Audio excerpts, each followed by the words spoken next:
was able to, not he was able to, but he had met the criteria for the award because he was in contact with the enemy.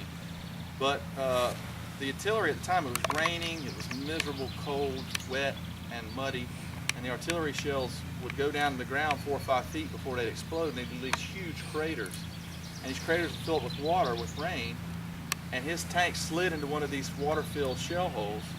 And the way the tank was positioned, water was filling into the turret, and the turret was the hatch was barely able to be opened.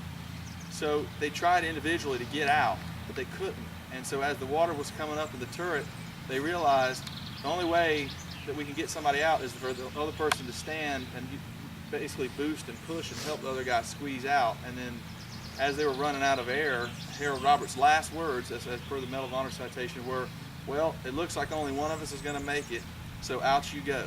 And he took his buddy and pushed him through the hole and spent his last few moments on Earth helping to push him to life, and he drowned.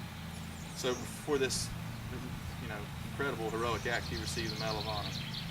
William Solison was taking water to his friends who were out in the field, and they had been wounded in god-awful ways, and they were screaming for water and help, and nobody could get out there and help them because of the machine gun fire that the Germans would pour on to anyone who went out there.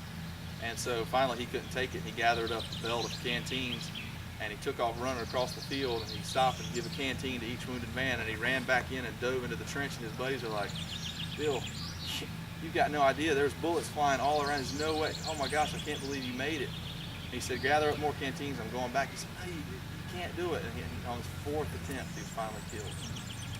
So he earned the Medal of Honor. He's buried in the plot next to him. So Harold Roberts, and we'll move straight across here is a lot of our special burials, women, children, civilians are all buried right in this next row up.